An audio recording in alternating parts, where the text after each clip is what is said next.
তো মক্কার কাফের বেঈমানের দল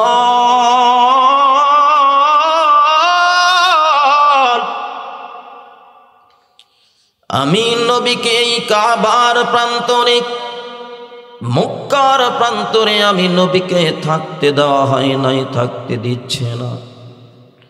আমার উপরে আমার সাহাবায়ে কেরামদের উপরে জুলুম আর নির্যাতন নিপীড়ন চলছে।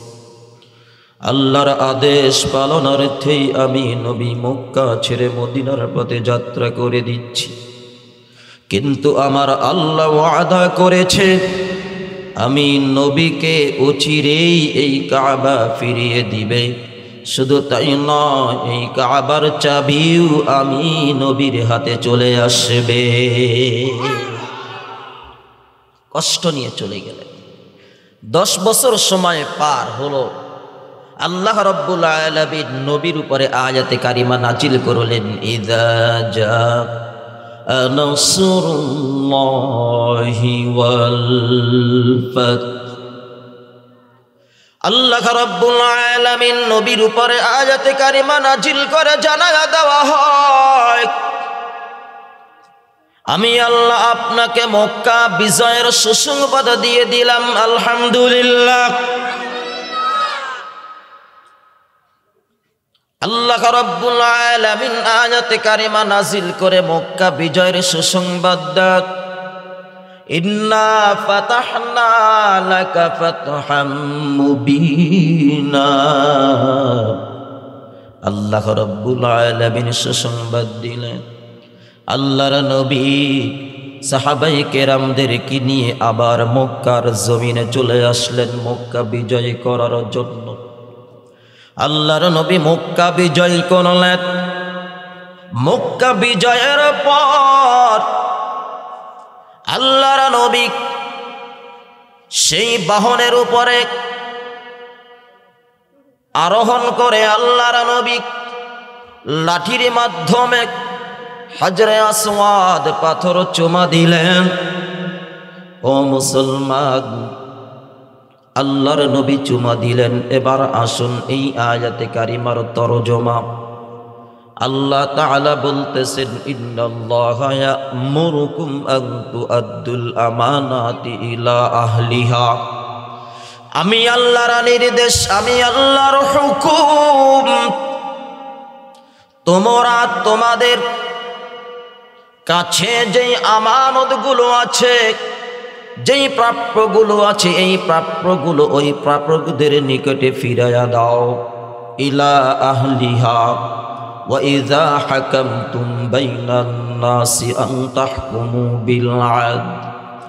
আর তোমরা যখন বিচার করবা, সালিশ করবা, নালিশ করবা, দরবার করবা, বিভিন্ন বিষয় ফয়সালা করবা, আন তাহকুমু, যখন তোমরা এই বিচার কার্যগুলো করবা, আন তাহকুমু বিল আদল, তখন তোমরা ইনসাফের সাথে, ন্যায় পরায়ণের সাথে, আমানতদারিতার সাথে করবা।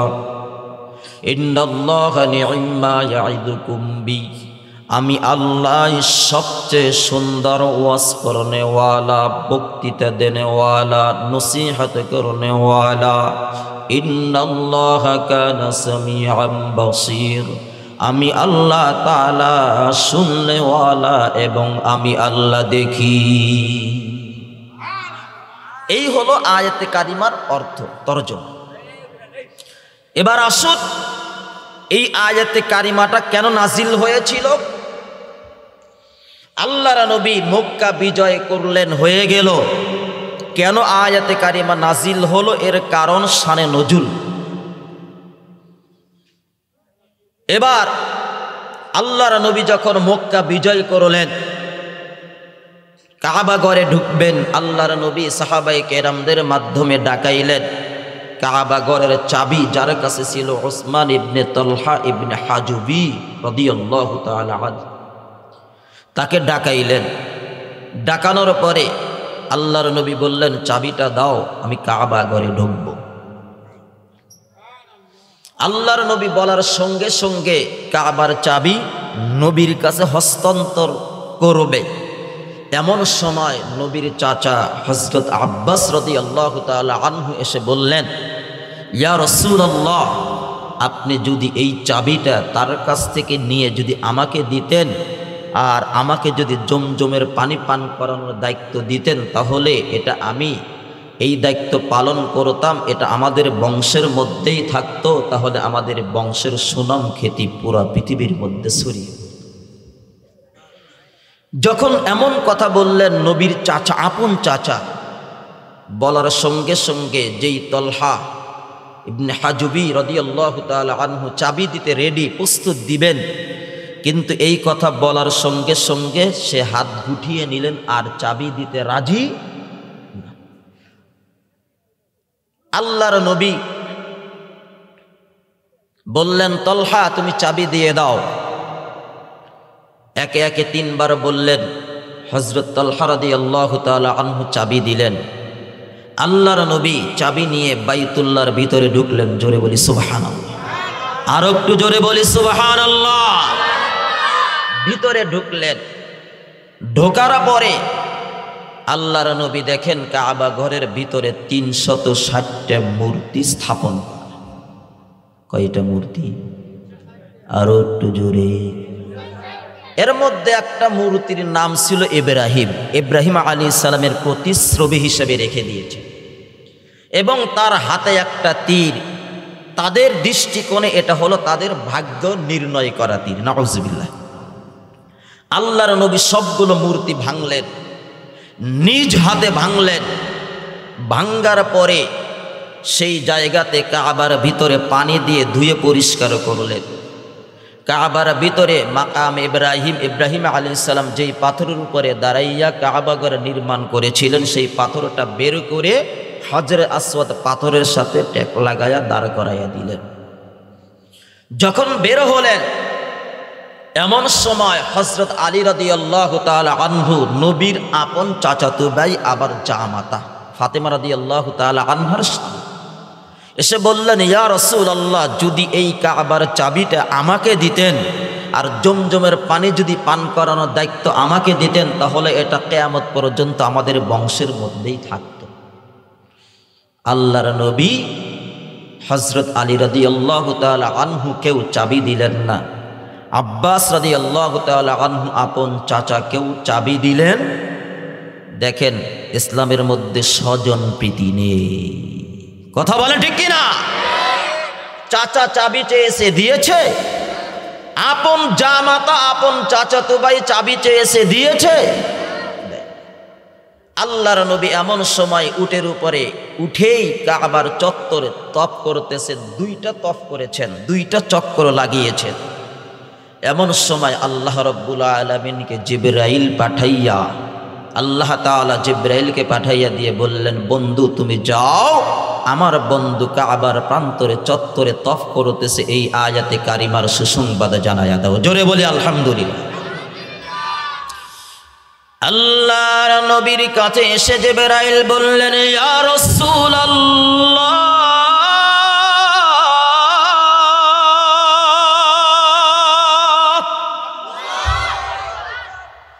আল্লাহ রাব্বুল আলামিন আপনার উপরে আয়াতে কারিমা নাজিল করে সুসংবাদ জানিয়ে দিয়েছেন, ইন্নাল্লাহা ইয়া'মুরুকুম আন তুআদ্দুল আমানাতি ইলা আহলিহা। 2টা মাত্র চক্কর তফ করেছেন, সাই করলেন।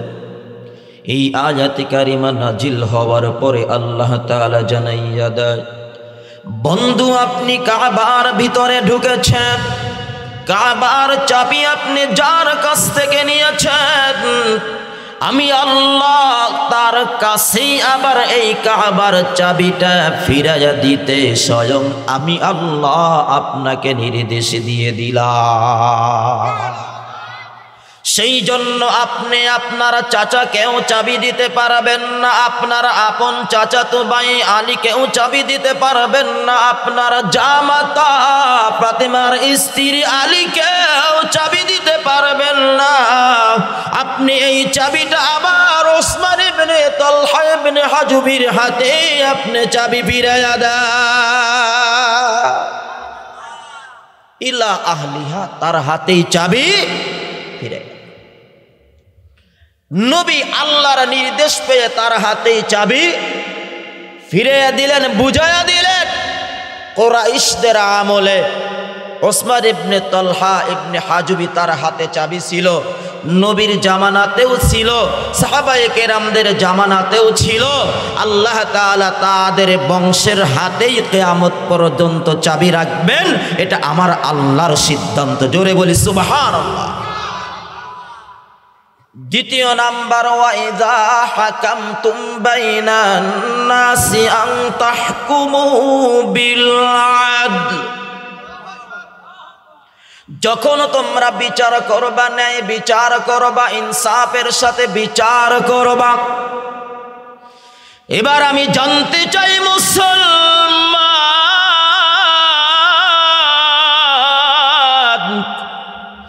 আমাদের সমাজের মধ্যেও আজকে ন্যায় বিচার উঠে গেছে, কথা বলেন ঠিক কি না?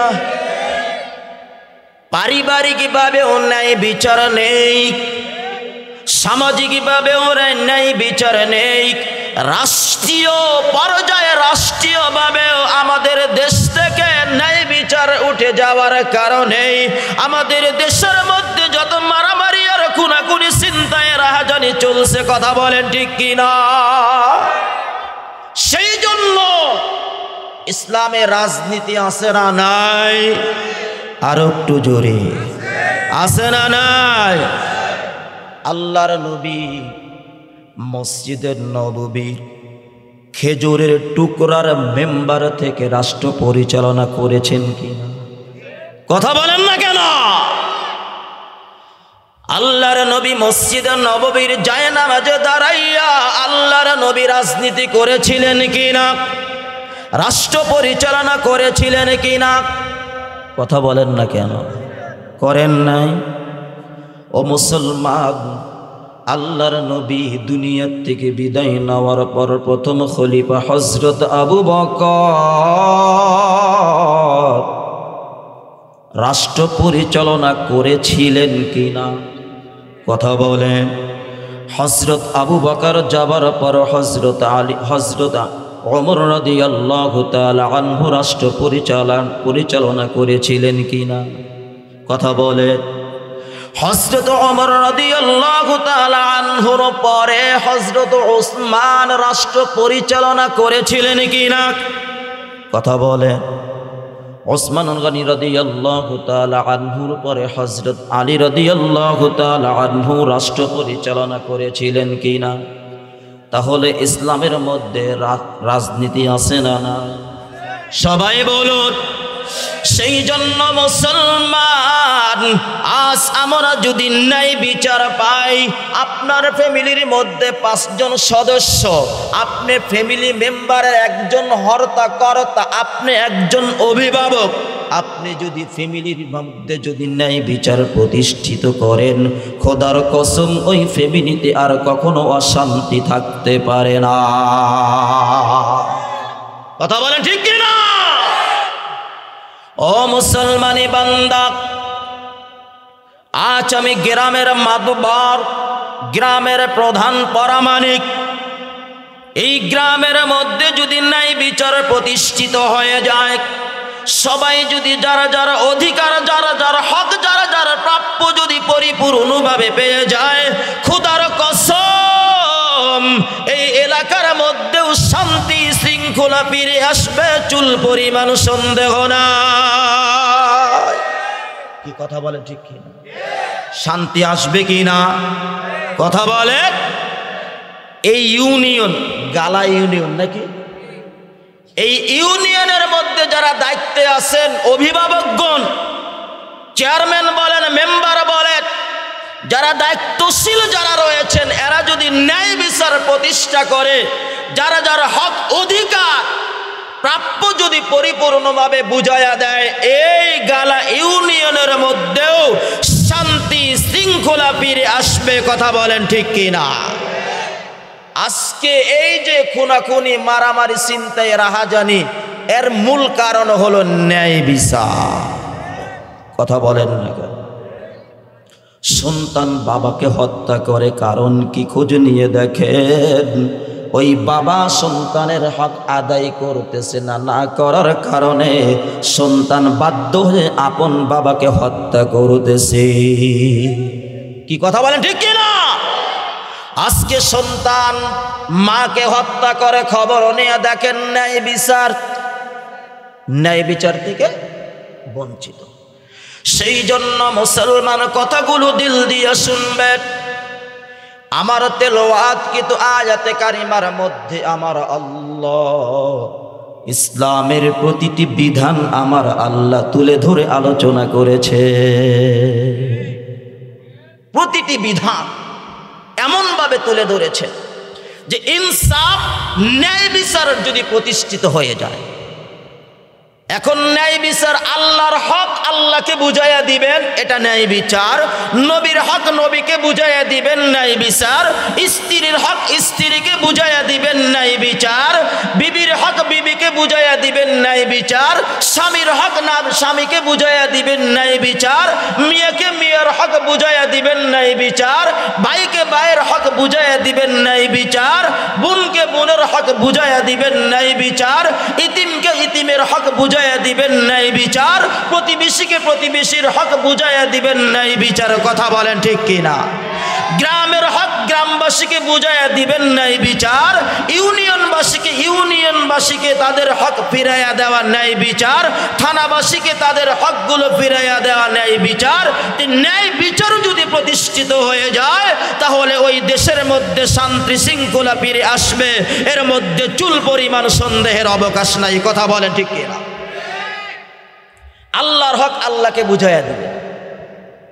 সেই জন্য আসুন এই সবার হকগুলো পরিপূর্ণভাবে বুঝাইয়া দেওয়ার একটা প্রতিষ্ঠান হলো এই বেনুটিয়া হাফিজিয়া মাদ্রাসা।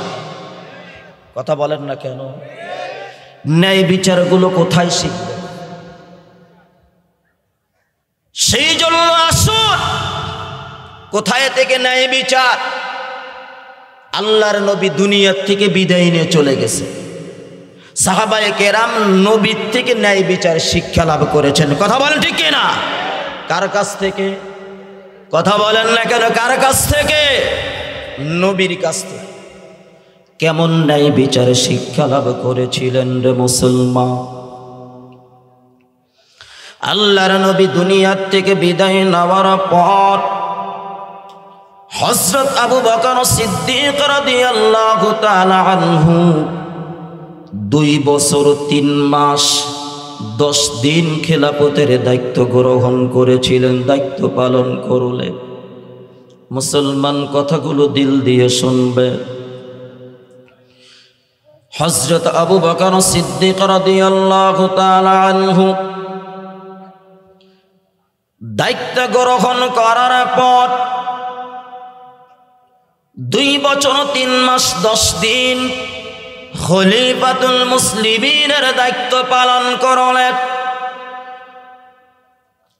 ইন্তেকালের পূর্বে হযরত আবু বকর সিদ্দিক রাদিয়াল্লাহু তাআলা আনহু বললেন, ও আমার সন্তানেরা, আমি আবু বকর যেদিন ইন্তেকাল করব ওই দিন আমার ব্যক্তিগত সম্পদ বিক্রি করে বাইতুল মাল থেকে আমি আবু বকর 2 বছর 3 মাস 10 দিনের যেই বেতন নিয়েছিলাম, হালাল বেতন, বৈধ বেতন, ওই বেতনটা তোমরা আমার সম্পদ বিক্রি করে ওই বেতনকে পরিশোধ করে দিবা। আমি প্রধান, রাষ্ট্রের প্রধান, বাইতুল মাল থেকে বেতন নিয়েছি, এটা বৈধ হালাল। এরপরেও আমি ইন্তেকালের পর আমার ব্যক্তিগত সম্পদ বিক্রি করে ওই পরিমাণ যেই টাকা আমি নিয়েছিলাম বাইতুল মাল থেকে সেটা পরিশোধ করি। শুধু তাই নয়, আমি ইন্তেকালের পর আমার পরনে 2টা পুরান কাপড়, এই কাপড় দিয়ে তোমরা আমাকে দাফন করে দিও। মা আয়েশা সিদ্দিকা রাদিয়াল্লাহু তাআলা আনহা এসে বাবার কথাগুলো শুনে 2 চোখের পানি ঝরঝর করে ফেলে কান্না করে, বাবা,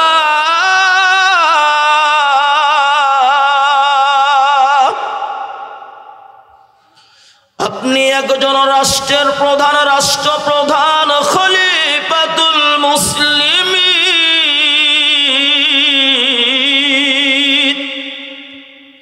আপনি দুইটা পুরান কাপড় দিয়ে আপনাকে দাফন করব, কারণ কি? সিদ্দিক আকবর রাদিয়াল্লাহু তাআলা আনহু বলেন, উম্মা, আমি রাষ্ট্রের প্রধান হতে পারি, আমি খলিফাতুল মুসলিমিন হতে পারি, আমি নবীর শ্বশুর হতে পারি, আমি নবীর একজন সাথী হতে পারি, কিন্তু আমি আবু বকর দুনিয়ার থেকে বিদায় নিয়ে চলে যাব, আমি তো মৃত্যুবরণ করব। মৃত ব্যক্তির চেয়ে নতুন কাপড়ের প্রয়োজন হলো জীবিত ব্যক্তির বেশি।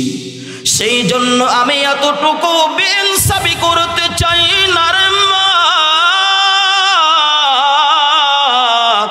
যেই জীবিত ব্যক্তির নতুন কাপড়ের প্রয়োজন বেশি, আমি এই জায়গার মধ্যে এতটুকু বেইনসাফি করতে চাই না।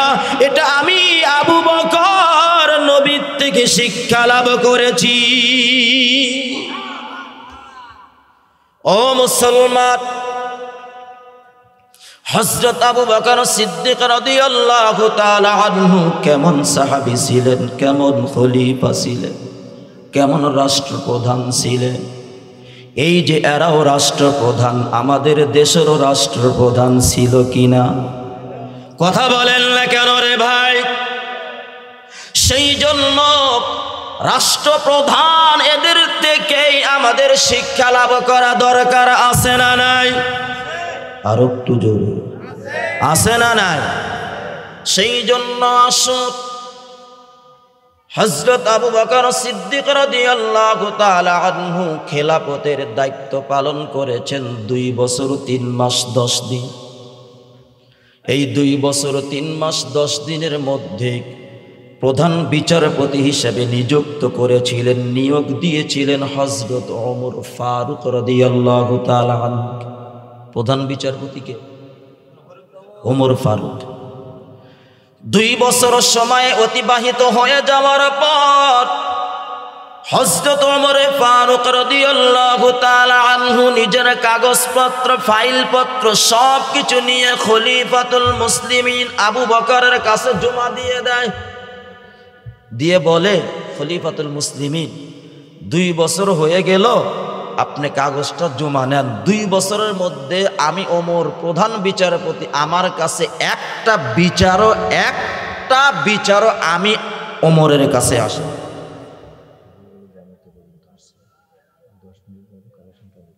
আচ্ছা, 2 বছরের মধ্যে একটা বিচারও আমার কাছে আসে নাই, একটা মামলাও আমার আদালতে দায়ের করা হয় নাই। তাহলে 2 বছরের মধ্যে যেহেতু একটা বিচারও আসে নাই, এই দায়িত্বে আমি ওমর থেকে আর কি লাভ হবে? আমার কাগজপত্র, ফাইলপত্র সব জমা দিলাম, আমি আপনার এই পদ থেকে নিজে আমি এরকম ভাবে গুটিয়ে নিলাম। জোরে বলি সুবহান। 2 বছরে কোনো আসামিও নেই, একটা মামলাও আসে নাই। আমাদের দেশে হলে কেমন হবে? কথা বলেন না কেন? সেই জন্য মুসলমান তারাও ন্যায় বিচার করেছে কেমন? সবার হক পরিপূর্ণভাবে বুঝাইয়া দেওয়ার কারণে স্ত্রীর হক বুঝে পেয়েছিলেন, সন্তানের হক বুঝে পেয়েছিলেন। রাষ্ট্রের প্রতিটি মানুষ রাষ্ট্রের হক বুঝিয়ে পাওয়ার কারণেই একজন কখনো অন্যজনের উপরে জুলুম করে নাই, নিপীড়ন করে নাই, মারতেও যায় নাই, কাটতেও যায় নাই, কোনো রাহাজানিও করতে যায় নাই। কথা বলেন ঠিক কিনা? এরাই হলো রাষ্ট্রপ্রধান। কথা বলেন ঠিক কিনা? এরা কি প্রধান? রাষ্ট্রপ্রধান। হযরত ওমর ফারুক রাদিয়াল্লাহু তাআলা আনহু কেমন রাষ্ট্রপ্রধান? হযরত আবু বকরকে একদিন রাত্রিতে হযরত ওমর ফারুক রাদিয়াল্লাহু তাআলা আনহু চিন্তা করলেন, ওই যে দূরে একটা বিধবা বৃদ্ধা মহিলা, তার বাড়ি, তার তো কোনো কাজকর্ম করে দেওয়ার মতো কোনো লোকজন নাই, তার কাজগুলো কে করে দেয়? তার কলসে পানি কে ভরে দেয়, উঠায়া দেয়? এখন তো টিউবকল, চাপকল, আরো কত কিছু। ওই জামানা তো কূপ ছাড়া কোনো কিছুই ছিল না। কথা বলেন ঠিক? তো হযরত ওমর ফারুক রাদিয়াল্লাহু তাআলা আনহু গভীর রাতে চলে গেছেন, গিয়ে দেখে ওই বিধবা মহিলার পানির কলসটা পানি দিয়ে পরিপূর্ণ, ভরপুর। মনে মনে ভাবলেন হয়তো আমি আজকে দেরি করে ফেলছি, আগামীকাল আসবো। আগামীকাল চলে গেছেন, আরো একটু আগে গিয়ে দেখেন আজও পানি পরিপূর্ণ। মনে মনে ভাবলেন আজও আমি হয়তো দেরি করে ফেলছি। তৃতীয় দিন গেলেন, যাওয়ার পরে দেখেন আজও কে যেন পানি ভরে রেখে গেছে। এবার তৃতীয় দিন এই দৃশ্য দেখে অঙ্গীকার করলেন, প্রতিজ্ঞা করলেন আগামীকাল পানি ভরে দিতে আসবো না, আগামীকাল কে পানি ভরে দেয় এই লোকটাকে দেখার জন্য আসবো। জোরে বলি সুবহানাল্লাহ। তৃতীয় দিন এরকম ভাবে ইশারের নামাজের পর থেকেই ওই বিধবা বাড়ি মহিলার বাড়ির পার্শ্বে একটু এরকম ভাবে লুকায়িত অবস্থান করলেন, কে পানি ভর্তি করে দেয়। এবার রাত্রি যখন শেষের দিকে তাহাজ্জুদের সময়, দূর থেকে একটা মানুষ পানির কলস নিয়ে আসে। হাঁটা চলার দৃষ্টিভঙ্গি দেখে বোঝা যায় ইনি তো আর কেউ নয়, মনে হয় ইনি হলেন খলিফাতুল মুসলিমিন হযরত আবু বকর সিদ্দিক রাদিয়াল্লাহু তাআলা আনহু। যতই কাছে আসতেছে ততই তার মনের ভিতরে এই বিষয়টা জাগতেছে, কিন্তু লোক দেখে চেনা যায় না, কাপড় দিয়ে চেহারাটা মোড়ানো। যখন কাছে চলে আসলেন হযরত ওমর ফারুক রাদিয়াল্লাহু তাআলা আনহু দৌড়ে চলে যায়। যাবার পরে চেহারার কাপড়টা খুলে দেখেন ইনি তো আর কেউ নয়, ইনি হলেন খলিফাতুল মুসলিমিন হযরত আবু বকর সিদ্দিক রাদিয়াল্লাহু তাআলা আনহু। দুই চোখের পানি ছেড়ে দিয়ে বলেন খলিফাতুল মুসলিমিন, আপনি রাষ্ট্রের প্রধান, আপনি এই কাজে আমাদেরকে দায়িত্ব দিতে পারতেন, কিন্তু আপনি কেন আমাদেরকে দায়িত্ব না দিয়ে আপনি নিজে এই কাজের মধ্যে গেলেন। এবার হযরত আবু বকর সিদ্দিক রাদিয়াল্লাহু তাআলা আনহু দুই চোখের পানি ছেড়ে দিয়ে কান্না করে বলে, ও ওমর, আমি খলিফাতুল মুসলিমিন, আমার রাষ্ট্রের একজন বিধবা মানুষ যদি কষ্ট পায়, আমি আবু বকর কাল কিয়ামতের ময়দানে নবীর সামনে আল্লাহর আদালতে আমি আবু বকর কেমনে দাঁড়াইব। ও মুসলমানি বান্দা, এরা হলো রাষ্ট্রপ্রধান খলিফাতুল মুসলিমিন। এই সমস্ত রাষ্ট্রপ্রধানদের থেকে আমাদের শিক্ষা লাভ করা দরকার আছে না নাই? শুধু আমার নয়, আমার দেশের প্রতিটি member, chairman, OC, DC, magistrate, prime minister সহ সবার এই সমস্ত খলিফাদের কাছ থেকে, রাষ্ট্রপ্রধানদের থেকে শিক্ষা লাভ করা দরকার। চিৎকার করে বলেন ঠিক কিনা? ও মুসলমানি বান্দা,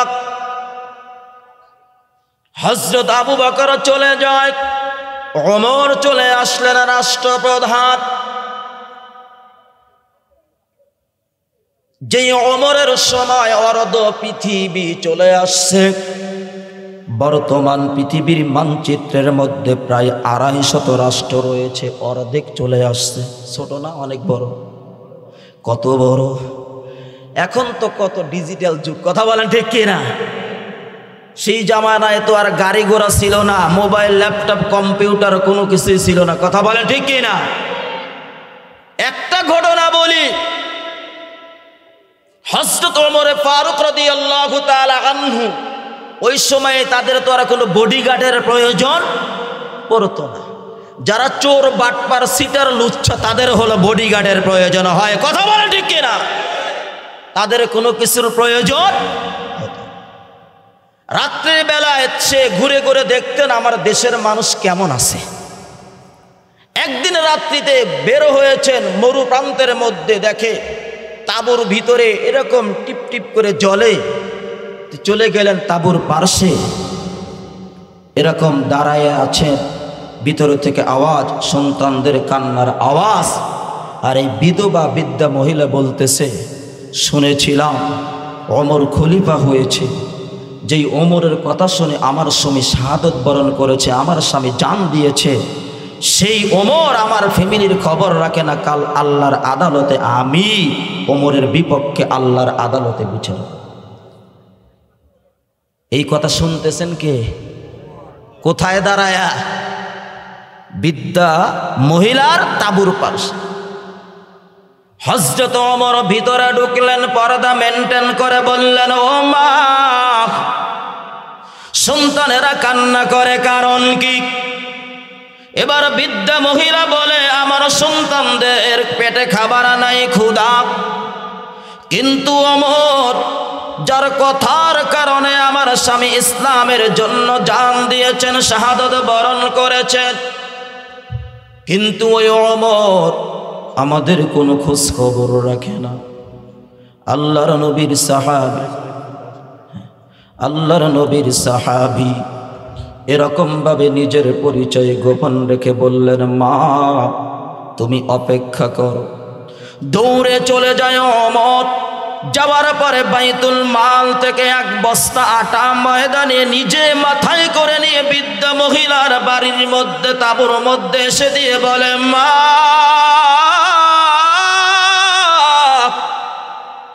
এই যে খাবারগুলো দিলাম, তুমি তোমার সন্তানদেরকে খাবারগুলো বন্টন করে দাও, আর আগামীকাল দিনে তুমি সাক্ষাৎ করবা। আমি তোমাকে খবর দিয়ে গেলাম, বাইতুল মালে সাক্ষাৎ করবা, মদিনার খলিফাতুল মুসলিমিনের সাথে সাক্ষাৎ করবা। বৃদ্ধা মহিলা দিনের বেলায় চলে যায়। যাওয়ার পরে দেখে ইনি তো আর কেহ নয়, ইনি তো খলিফাতুল মুসলিমিন হযরত ওমর। ও মুসলমানি বান্দা, সেই জন্য এই যে ন্যায় বিচার, ন্যায় ইনসাফ, এই যে শিক্ষা লাভ করেছিলেন, এটা কোথায় থেকে? নবীর থেকে। কথা বলেন ঠিক কিনা? কোরআন সুন্নাহ থেকে শিক্ষা লাভ করেছিলেন।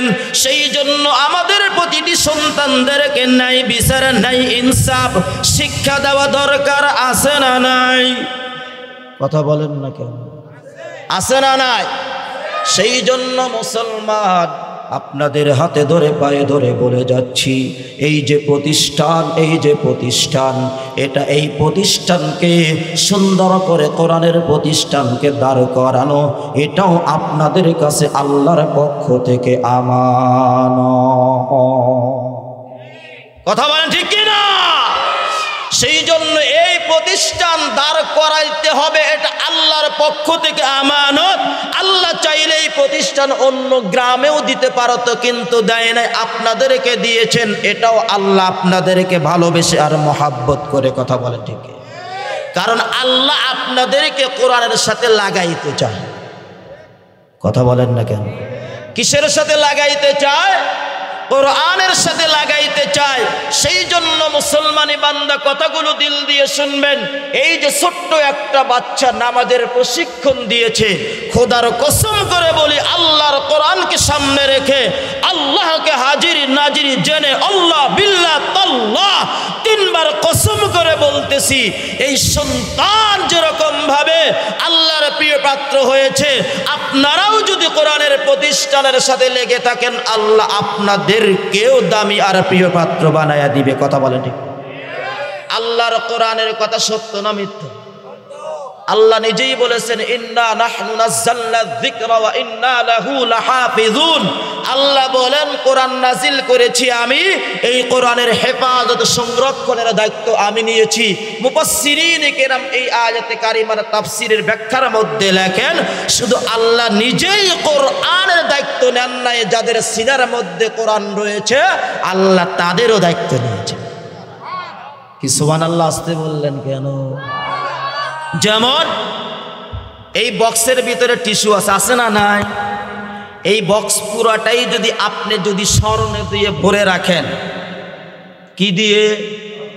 এখন যদি স্মরণের হেফাজত করতে যান, আগে বক্সের হেফাজত করতে হবে। কথা বলেন না কেন? আগে কি করতে হবে? বক্সের। এই বক্সটা যদি আপনার বাড়ির আলমারির ভিতরে রাখেন, ওই স্মরণকে হেফাজত করার জন্য তাহলে পূর্বে আলমারিকে হেফাজত করতে হবে। আল্লাহ তাআলা প্রতিটি কোরআনের হাফেজদের, কোরআনের পাখিদের সিনার মধ্যে আল্লাহ কোরআন রেখেছেন। যেই দেহের মধ্যে আল্লাহ তাআলা এই দেহের মধ্যে কোরআন রেখেছেন, এটা হলো স্মরণ, আর পুরো বডিটাই হলো বক্স। জোরে বলে আলহামদুলিল্লাহ। সেই জন্য মুসলমান, আল্লাহ কোরআন নাজিল করেছেন, হেফাজতের দায়িত্ব আল্লাহ নিয়েছেন। সেই জন্য এই যে কোরআনের প্রতিষ্ঠান, এটা আল্লাহ আপনাদেরকে দিয়েছেন। আল্লাহ কোরআনের হেফাজত করবে, প্রতিষ্ঠানের হেফাজত করবে। কথা বলেন ঠিক কিনা? সেই জন্য দেখেন, যারা কোরআনের বিরোধিতা করেছিল, ওলামায়ে কেরামদের বিরোধিতা করেছিল, কোরআনের পাখিদের বিরোধিতা করেছিল, তাদেরকে জুলুম আর নির্যাতন নিপীড়ন করেছিল, তাদের উপরে ইস্টিমার রোলার চালিয়েছিল, জুলুম আর নির্যাতনের শেষ প্রান্তের দিকে নিয়ে গিয়েছিল। আজকে তারা দেশ থেকে পালাতে বাধ্য হয়েছে, কিন্তু এখনো কোরআন আছে, ওলামায়ে কেরাম আছে, কিয়ামত পর্যন্ত থাকবে। এটাই আল্লাহর ওয়াদা। কথা বলে ঠিক কিনা?